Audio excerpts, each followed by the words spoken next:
La septoriose, Septoria tritici, est la maladie du blé la plus fréquente en France.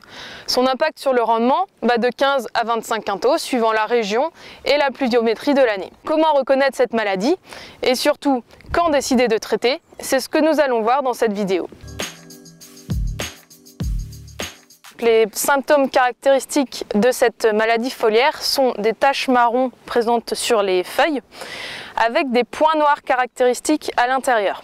Donc si on regarde à la loupe de poche, on peut observer des filaments blancs qu'on appelle cires qui s'échappent de ces points noirs et qui contiennent les spores de la maladie. En cas de doute sur la reconnaissance de la maladie, on peut placer des feuilles en incubation dans une bouteille d'eau vide pendant 24 heures. À partir de 24 heures, on pourra observer la propagation des symptômes, ce qui fera la différence avec des problèmes physiologiques de la plante. On observera également plus facilement les cires, donc les filaments blancs, qui permettront de lever le doute sur la reconnaissance de la maladie. La maladie se propage en fonction de la pluviométrie, donc de la fréquence et de l'intensité des pluies, du bas de la plante vers le haut. Ainsi, quand il fait un temps plus sec, la maladie est contenue sur les feuilles contaminées et se propage peu.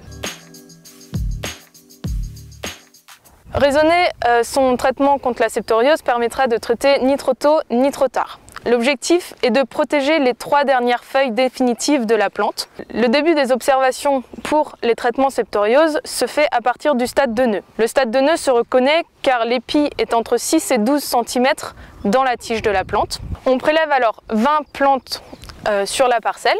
Si on est sur une parcelle avec une variété sensible, comme Apache, Paquito, Alixan, on préconisera un traitement à partir du moment où, sur les 20 plantes prélevées, une plante sur 4 présente des symptômes sur la deuxième feuille étalée du moment. Par contre, si nous sommes en présence d'une parcelle avec une variété plus tolérante, comme Rubisco, Cellule ou Soleillo, il est recommandé de traiter à partir du moment où une plante sur 2 présente des symptômes sur la deuxième feuille étalée du moment.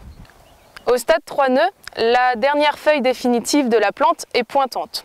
Afin de protéger ces 3 dernières feuilles définitives de la plante, on va regarder la 3e feuille étalée du moment. Comme pour le stade de nœud, sur une variété sensible, si une plante sur 4 présente des symptômes sur cette 3e feuille étalée, on va décider de traiter. Pour les variétés plus tolérantes, on regardera le seuil de traitement d'une plante sur 2 présentant des symptômes sur la 3e feuille étalée du moment. Différents outils peuvent vous aider à piloter vos interventions fongicides.